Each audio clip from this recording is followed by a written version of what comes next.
नमस्कार मित्रांनो, माझ्या यूट्यूब चॅनलमध्ये अगदी तुमचं मनापासून स्वागत करतो। खास तुमच्याकरता एका फळाविषयी माहिती सांगणार आहे। तर मित्रांनो पाहू शकता, ही जी आहे ती मित्रांनो अतिशय चांगलं फळ आहे शरीरासाठी आणि आपलं प्रत्येक सीझनच्या पिरियडमध्ये असे फळं खाल्लेले चांगलं असतात मित्रांनो।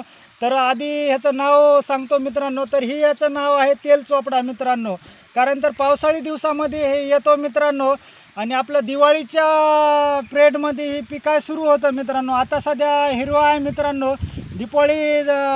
च्या आसपास ही पिकतं मित्रांनो।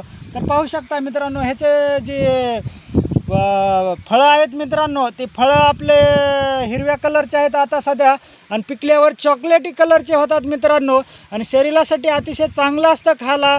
तर सीझनमध्ये पावसाळ्या सीझनमध्ये खाल्ल्यावर अतिशय चांगलं असतं मित्रांनो। कारण तर प्रत्येक सीझनमध्ये काही ना काही फळाचं महत्त्व असतं मित्रांनो, त्याकरता व्हिडिओ बनवित आहे। आणि तेल चोपडा म्हणण्याचं कारण असं आहे मित्रांनो, कारण तर ही अतिशय मांस नसतं ह्या फळाला, म्हणून ह्याला तेल चोपडा असं म्हणतात मित्रांनो।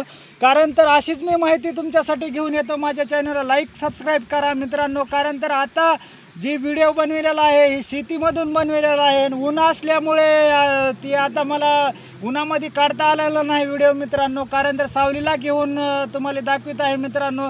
प्रत्येक व्हिडिओच्या मागं काही ना काही कारण असतं मित्रांनो। आम्ही शेतकरी असल्यामुळे आमच्या मागं शेतीतले कामं असतात मित्रांनो। तुमच्यापर्यंत काहीतरी माहिती देण्याचा प्रयत्न करतो। जय हिंद, जय महाराष्ट्र।